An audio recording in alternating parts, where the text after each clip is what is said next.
Hello everyone, स्वागत है सभी का हमारे यूट्यूब चैनल में। आज के दिन में शंकु तथा बेलन के संपूर्ण सूत्र यानी कि शंकु और बेलन का जितना भी सूत्र होता है, आज की इस वीडियो में हम जो है सूत्र के साथ साथ शंकु और जो बेलन का एक जो शॉर्टकट और जो छोटा परिभाषा भी इनका हम लोग जानेंगे। क्योंकि सिर्फ सूत्र को याद रखना बहुत बड़ी बात नहीं होती है, जिस चीज़ के बारे में जिसका सूत्र आपको याद है उसके बारे में भी आपको पता होना चाहिए कि उसकी परिभाषा क्या होती है और वो होता कैसे है। तो इन सारी चीज़ों को भी ध्यान में रखना, ये भी जो है बहुत बड़ी बात होती है। तो चलिए अब हम स्टार्ट करते हैं। जैसा कि आज का हमने जो है दो टॉपिक लिया है, एक हमने लिया है शंकु और एक हमने लिया है बेलन। शंकु को तो आप सभी जानते होंगे कि शंकु को हम लोग इंग्लिश में कोन कहते हैं और बेलन को हम लोग इंग्लिश में सिलेंडर कहते हैं। ठीक है, तो सबसे पहला जो हमारा टॉपिक है वो है शंकु। आप सभी जानते होंगे कि शंकु क्या होता है, शंकु की परिभाषा क्या होती है। तो यहां देखिए, वृत्ताकार आधार तथा एक शीर्ष वाला ठोस आकृति शंकु कहलाता है। यानी कि मतलब ऐसा आकृति जिसका जो आधार का मतलब होता है नीचे का भाग। ठीक है, नीचे का भाग कैसा हो, वृत्ताकार हो। वृत्त आप सभी जानते होंगे जिसका आधार कैसा होता है, ऐसे होता है, सर्कुलर होता है, उसी को हम लोग वृत्त कहते हैं। तो ये जो निचला भाग इसका है ना, ये जो है सर्कुलर है, यानी कि इसको हम लोग हिंदी में वृत्ताकार कहते हैं। ठीक है, वृत्ताकार का मतलब चारों तरफ से क्या है, गोल है ये। ठीक है, जो चारों तरफ से गोल होता है उसको हम लोग कहते हैं वृत्ताकार कहेंगे। ठीक है, यानी कि इसका जो आधार है, आधार का मतलब होता है नीचे का भाग। ठीक है, आधार का मतलब नीचे का भाग और ये वृत्ताकार है। तथा एक शीर्ष वाला ठोस, शीर्ष का मतलब क्या, जो इसका जो ऊपरी भाग है, ये जो कोना है ना, इसको हम लोग शीर्ष कहते हैं। यानी कि जिस ठोस आकृति का आधार कैसा हो, वृत्ताकार हो और जिसमें एक जो शीर्ष होता है यानी कि एक जो कोना हो, ऐसी आकृति को हम लोग क्या कहते हैं, शंकु कहते हैं।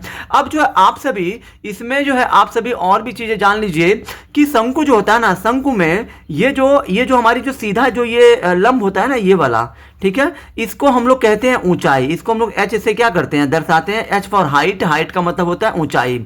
और जो देखिए शंकु में आप देख सकते हैं कि एक जो है ना, एक जो तिरछा भी ऐसे आपका एक जो लंबाई या ऊंचाई कह सकते हैं इसको आप। ये जो तिरछा वाला जो ये है ना आपका, ये जो ऐसे है, इसको हम लोग तिर्यक ऊंचाई कहते हैं। ये वाला जो है इसको हम लोग एल से दर्शाते हैं, यानी कि इंग्लिश में इसको हम लोग स्लैंट हाइट कहते हैं। क्या बोलते हैं इसको हम लोग इंग्लिश में, स्लैंट, SLANT, स्लैंट हाइट कहते हैं। ठीक है, स्लैंट हाइट कहते हैं। और जो स्लैंट हाइट को हम लोग क्या करते हैं, एल से दर्शाते हैं, यानी कि तिरछी ऊंचाई को शंकु में स्मॉल एल से दर्शाया जाता है। ठीक है, और ये जो आप ये यहां से लेके यानी कि वृत्त के केंद्र से, ये जो मान लीजिए वृत्त है, वृत्त का जो केंद्र है, ये वृत्त के केंद्र से वृत्त के किसी भी बिंदु तक की जो दूरी होती है, मतलब ये वाली दूरी, इसको हम लोग क्या बोलते हैं, इसको हम लोग त्रिज्या कहते हैं। यानी कि त्रिज्या को हम लोग किससे दर्शाते हैं, स्मॉल आर से। ठीक है, तो सबसे पहले तो शंकु में कुल आपका 4 सूत्र होता है। ठीक है, इन चारों से बाहर कोई सूत्र नहीं होता है, ये आप सबसे पहले जान लीजिए। तो सबसे पहला आपका जो सूत्र होता है शंकु में, वो होता है शंकु का आयतन। तो शंकु का आयतन बराबर क्या होता है, तो शंकु का आयतन आप सभी जानते होंगे कि ये आपका होता है 1/3 पाई आर स्क्वायर एच होता है।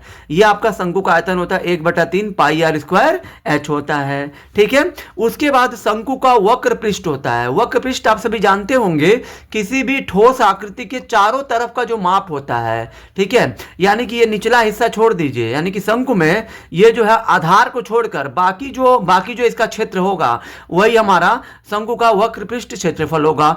ठीक है, तो यहाँ पे शंकु का वक्र पृष्ठ बराबर होता है पाई आर एल होता है। ठीक है, पाई आर एल, यानी कि पाई गुणे आर गुणे एल होता है। ठीक है, और उसके बाद हमारा तीसरा होता है शंकु का संपूर्ण पृष्ठ क्षेत्रफल।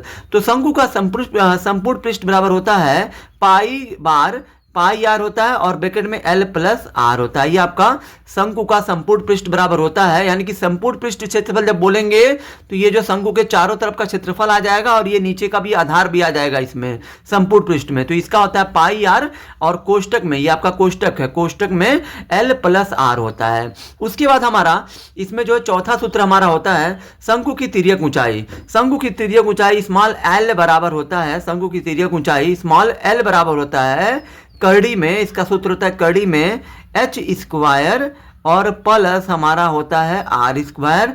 ये हमारा शंकु का तिर्यक ऊंचाई का सूत्र होता है। ठीक है, अब हम लोग बात करते हैं बेलन। ठीक है, दूसरा हमारा टॉपिक है बेलन। बेलन को तो हम लोग सिलेंडर कहते हैं। बेलन क्या होता है? दो समान वृत्ताकार आधारों वाला ठोस आकृति बेलन कहलाता है। यानी कि मतलब ऐसा आकृति जिसका ऊपरी हिस्सा भी वृत्ताकार हो और जो निचला हिस्सा भी क्या हो, वृत्ताकार हो, यानी कि ऐसे जो है चारों तरफ से घुमावदार हो, ऐसे, ठीक है, घुमावदार हो। यानी कि ऐसी ठोस आकृति जिसका जिसका बॉटम, यानी बॉटम का मतलब होता है ऊपरी भाग, और जो टॉप का मतलब होता है ऊपरी भाग, टॉप, और ये बॉटम, निचला हिस्सा को बॉटम कहते हैं, ऊपरी हिस्सा को टॉप कहते हैं। टॉप और बॉटम जिसका कैसा हो, वृत्ताकार हो, यानी कि घुमावदार हो, ऐसे घुमावदार हो, ऐसी जो ठोस आकृति को हम लोग बेलन कहते हैं। यानी कि मतलब वो जो बेलन कहलाता है। बेलन में अगर मान लीजिए ये आपका जो वृत्त है, ये निचला भी हिस्सा वृत्त है, ऊपरा भी हिस्सा वृत्त है, तो यहाँ पे यहाँ से लेके यहाँ तक को हम लोग क्या बोलते हैं, त्रिज्या कहते हैं। और ये जो है ना, इसको हम लोग इसमें ऊंचाई कहते हैं। ठीक है, अब देखिए पहला जो सूत्र बनेगा हमारा बेलन में, वो जो बनेगा बेलन का आयतन। बेलन का आयतन बराबर क्या होता है? तो बेलन का आयतन बराबर होता है पाई और आर स्क्वायर एच होता है। ये हमारा बेलन का आयतन बराबर होता है पाई आर स्क्वायर एच। उसके बाद बेलन का वक्र पृष्ठ होता है। वक्र पृष्ठ में जानते क्या आता है? जैसे आप ये ऊपरी हिस्सा, ये जो है, ये वाला वृत्ताकार भाग और ये जो निचला वृत्ताकार भाग छोड़कर बाकी जो इसके चारों तरफ की जो माप होगी ना, वही हमारा वक्र पृष्ठ होगा। तो वक्र पृष्ठ के लिए इसका होता है 2 पाई आर एच। ये हमारा बेलन का वक्र पृष्ठ होता है 2 पाई आर एच। उसके बाद हमारा होता है बेलन का संपूर्ण पृष्ठ। संपूर्ण बोलेंगे तो ऊपरा जो वृत्ताकार भाग है वो, और जो निचला वृत्ताकार है भाग है ये, और जो चारों तरफ का जो क्षेत्र है वो, ये सभी जो है संपूर्ण पृष्ठ में आ जाते हैं। तो इसका संपूर्ण पृष्ठ बराबर होता है 2 पाई आर और ब्रैकेट में एच प्लस आर होता है। ये हमारा बेलन का संपूर्ण पृष्ठ बराबर होता है 2 पाई आर ब्रैकेट में एच प्लस आर। उसके बाद दोनों आधारों का, कभी कभी जो है बेलन के दोनों आधारों का क्षेत्रफल भी पूछ लेता है। तो बेलन के दोनों आधारों का क्षेत्रफल बराबर होता है 2 पाई आर स्क्वायर। ये हमारा होता है 2 पाई आर स्क्वायर। क्योंकि यहाँ देखिए दोनों आधार का मतलब क्या है, बेलन में कितने आधार होते हैं? 2 आधार होते हैं। एक तो मतलब ऊपर का हो गया, ये वृत्ताकार होता है, तो वृत्त के क्षेत्रफल का सूत्र क्या होता है? पाई आर स्क्वायर। और जो निचला वाला भाग भी हमारा वृत्ताकार है, तो इसका भी क्या होगा? पाई आर स्क्वायर। तो मान लीजिए दोनों का अगर आपको निकालना, तो दोनों को आपको जोड़ना पड़ेगा। तो यहाँ पे देखिए ये आपका 1 पाई आर स्क्वायर है, ये भी आपका 1 पाई आर स्क्वायर। तो 1 pi R square 1 pi R square, ये आपका हो जाएगा 2 पाई आर स्क्वायर हो जाएगा।